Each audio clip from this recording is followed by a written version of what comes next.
Hello everyone, how are you all? I hope you all are safe at your place. So welcome to the channel Physics Junction by TK Khural. हमने अपनी last video में class 11 unit gravitation की जो basic introduction थी वो हमने की थी। आज की अपनी वीडियो में हम एक टॉपिक कवर करेंगे जिसका नाम है केपलर्स लॉ। केपलर्स ने 3 लॉज दिए थे जिसको केपलर्स फर्स्ट, सेकंड और थर्ड के नाम से जाना जाता है।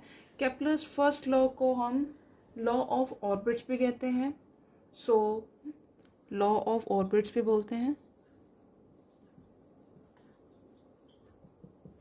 इस लॉ के अंदर क्या बोला गया था? इस लॉ में ये बोला गया था कि हर एक जो प्लेनेट है वो एक एलिप्टिकल ऑर्बिट में मूव कर रहा है सन के अराउंड, और जो सन है वो सिचुएट है at one foci of an ellipse. ये एक एलिप्टिकल ऑर्बिट है।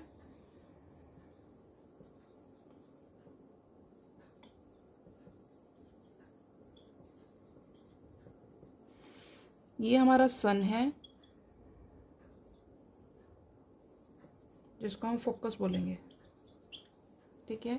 जो प्लैनेट्स हैं इस एलिप्टिकल ऑर्बिट के अराउंड जो है वो मूव कर रहे हैं।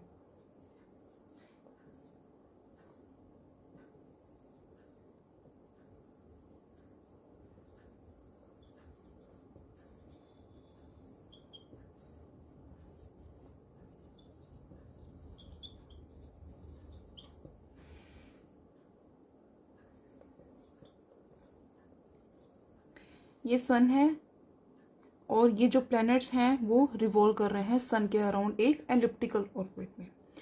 अब हम करेंगे कि इसका सिग्निफिकेंस क्या है बेसिकली इस फर्स्ट लॉ का, वो हम स्टडी करेंगे अपने सेकंड लॉ के अंदर। जो second law is law of areas. जो केपलर्स का फर्स्ट लॉ हमने बताया कि जो प्लैनेट है वो सन के अराउंड एक एलिप्टिकल ऑर्बिट के अंदर मूव कर रहे हैं और जो सन है वो एक फोकाई के ऊपर प्रेजेंट है, तो उसका सिग्निफिकेंस बेसिकली क्या था, अब हम वो स्टडी करेंगे इस सेकेंड लॉ के अंदर। सेकेंड लॉ जो है बाय डेफिनेशन वो क्या कहता है? सेकेंड लॉ कहता है the line joining a planet to the sun sweeps out equal areas in equal intervals of time, that is the aerial velocity of the planet around the sun is constant। ये हम study करेंगे Kepler's के second law में, ठीक है। Means इस definition का मतलब क्या हुआ, बेसिकली हमने सिग्निफिकेंस स्टडी करना है कि फर्स्ट लॉ का क्या सिग्निफिकेंस था जो हम सेकेंड लॉ के अंदर पढ़ेंगे। हमने क्या स्टडी किया था कि एक एलिप्टिकल ऑर्बिट है, एक सन यहाँ पे प्रेजेंट है और जो प्लैनेट्स हैं वो रिवॉल्व कर रहे हैं इसके अराउंड, ठीक है। अब जो सेकंड लॉ है उसके अंदर क्या बोला गया है, सपोज करते हैं यहाँ पे एक प्लैनेट प्रेजेंट है। हम यहाँ पे सपोज कर लेते हैं कि ये इस पॉइंट पे ए पॉइंट पे एक प्लैनेट प्रेजेंट है।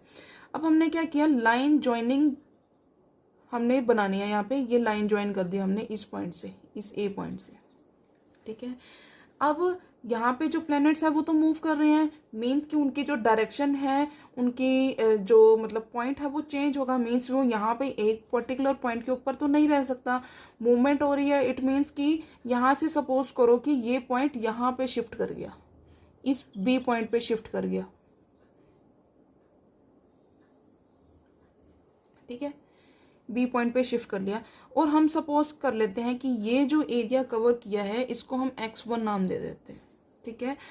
हमने क्या किया, हमने सिग्निफिकेंस देखना है कि फर्स्ट लॉ का क्या सिग्निफिकेंस था, हमें क्यों बोला गया कि जो सन है वो एक फोकाई के ऊपर प्रेजेंट है और जो प्लैनेट्स हैं वो एक एलिप्टिकल, सिर्फ एक पर्टिकुलर एलिप्टिकल ऑर्बिट के अंदर ही क्यों मूव कर रहे हैं, स्टडी करेंगे इस सेकेंड लॉ के अंदर।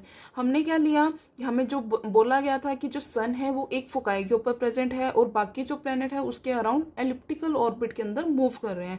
तो हमने क्या किया, हमने एक कोई भी पॉइंट जो है यहाँ पे मार्क कर लिया कि कोई भी पॉइंट ए है, यहाँ पे जो प्लैनेट है वो प्रेजेंट है एक टाइम पे, और जब ये इसकी मूवमेंट होती है, जब ये मूव कर रहा है तो इसका पॉइंट जो है वो इतना एरिया कवर करके बी पॉइंट पे शिफ्ट हो जाता है। तो जो वो एरिया कवर किया है उसको हम बोलेंगे area x1।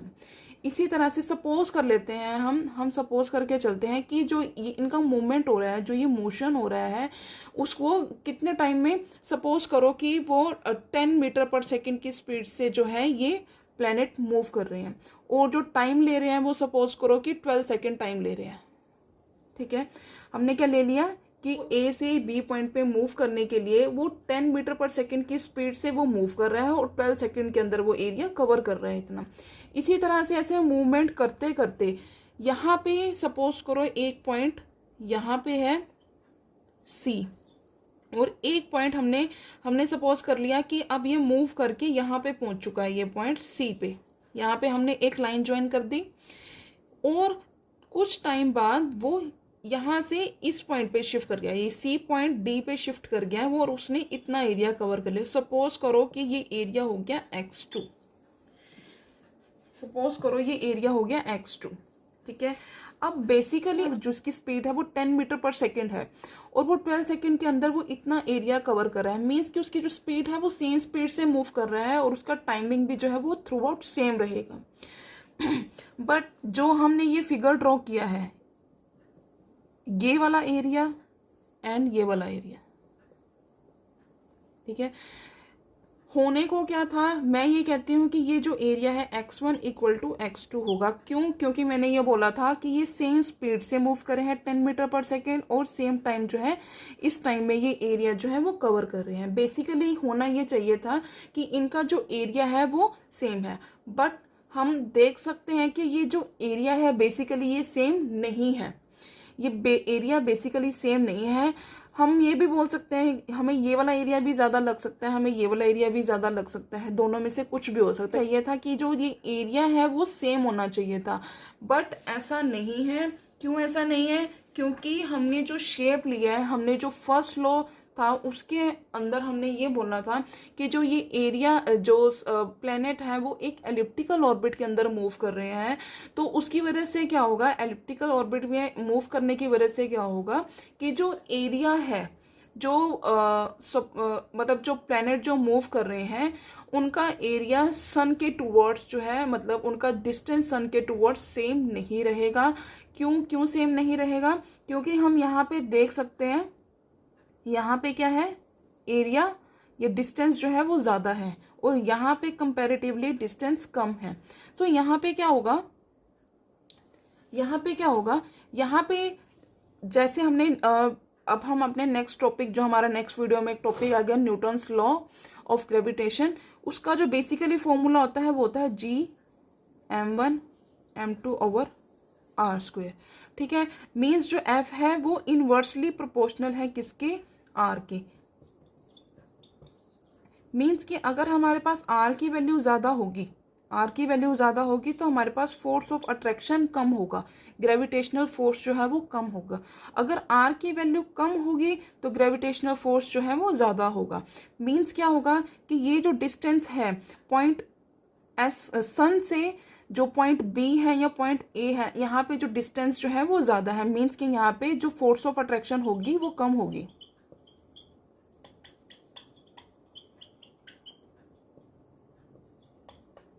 Less force of attraction होगी। और यहाँ पे क्या है, यहाँ पे डिस्टेंस कम है, सन से पॉइंट डी का या पॉइंट सी का डिस्टेंस कम है, तो यहाँ पे क्या होगा, यहाँ पे जो फोर्स ऑफ अट्रैक्शन है वो ज़्यादा होगी।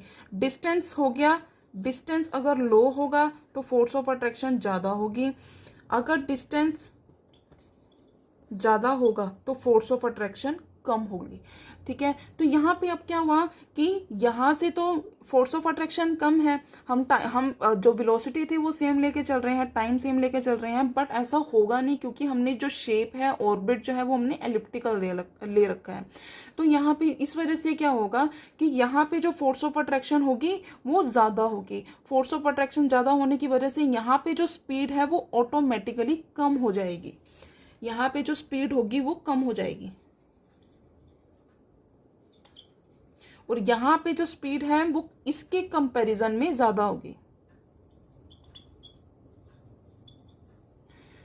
यहाँ पे स्पीड ज़्यादा होगी, जिस वजह से क्या होगा, यहाँ पे जो मोशन होगा वो तो इसके कंपैरिजन में फास्ट होगा, और यहाँ पे जो मूवमेंट होगी प्लेनेट की वो कम होगी, क्योंकि यहाँ पे अट्रैक्शन ज़्यादा होगी है।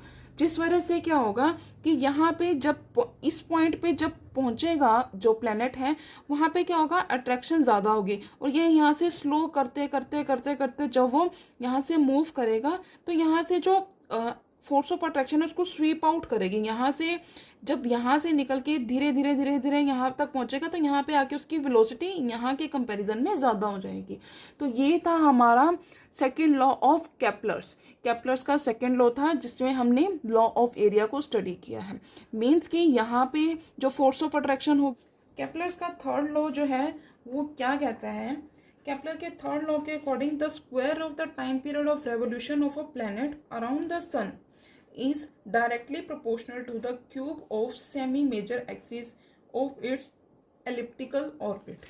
केपलर का थर्ड लॉ।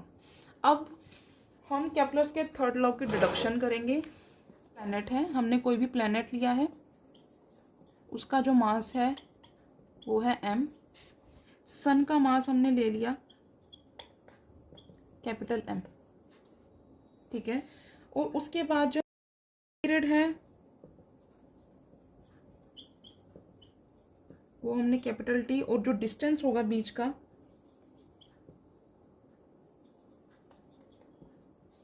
स्मॉल r ले लिया। और जो इनकी एंगुलर वेलोसिटी कब आती है, एंगुलर वेलोसिटी कब आती है, जब हम एक सर्कल के अंदर मूव करते हैं जहां पे एंगल प्रेजेंट हो। ये हमारी एजम्पशंस होगी। क्या लिया है हमने, एक प्लैनेट लिया है जिसका मास है स्मॉल m, सन का मास हमने कैपिटल M लिया, टाइम पीरियड इनका जो लिया है वो है capital T, distance small r, और जो एंगुलर वेलोसिटी है वो हमने ले ली है ओमेगा। अब हम इसको डिड्यूस कैसे करेंगे, जो डिस्टेंस प्रेजेंट हो, डिस्टेंस हो तब हमारे उस केस में फोर्स जो होगा वो होगा F is equals to G m1m2 over r square. Force की इसका फॉर्मूला होगा ये G m1m2 over r square equals to mass into acceleration. और इस केस में जो F है उसकी वैल्यू क्या हुई, G m1। अब यहाँ पे m1 m2 नहीं लिखेंगे, यहाँ पे हम सिंपल वैल्यू जो है प्लेनेट की और जो सन है उसका मास जो है वो सम सीधा डालेंगे हम यहाँ पे ओवर r स्क्वायर। और यहाँ पे जो मास बेसिकली जो फोर्स की वैल्यू होगी वो मास इनटू एक्सेलरेशन। एक्सेलरेशन ये नहीं है हमारे पास, यहाँ पे क्या है एंगुलर वेलोसिटी, हम वो डालेंगे। और जो ओमेगा होता है उसकी वैल्यू क्या होगी, ओमेगा की वैल्यू होती है 2π/t, एंगुलर वेलोसिटी की वैल्यू होगी 2π/t, ठीक है। अब हमने वैल्यू को सब्स्टिट्यूट करना है।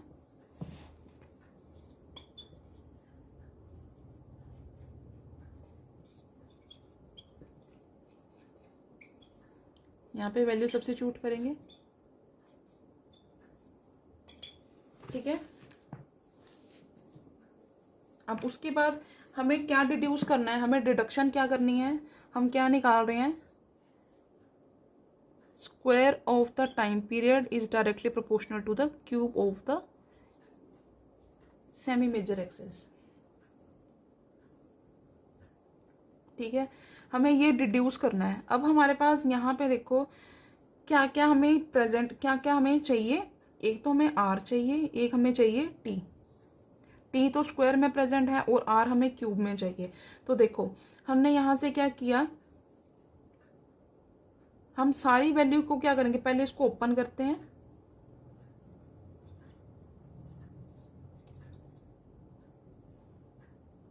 Four pi square by T square m r, यहाँ से m कैंसिल हो गया।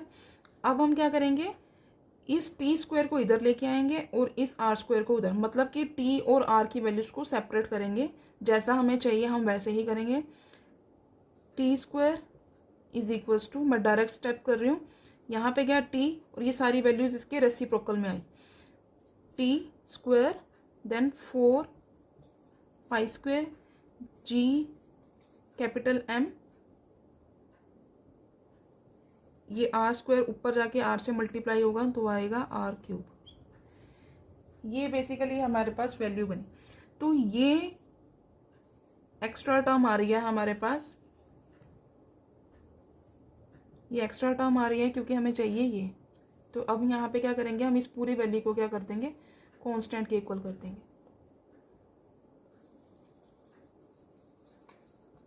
ठीक है,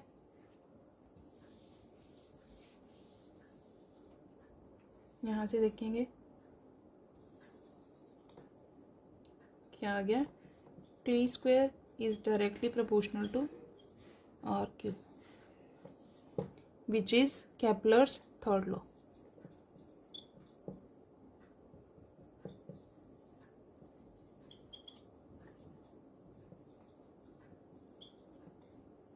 ये है केपलर्स का। So this is all about for today's video. I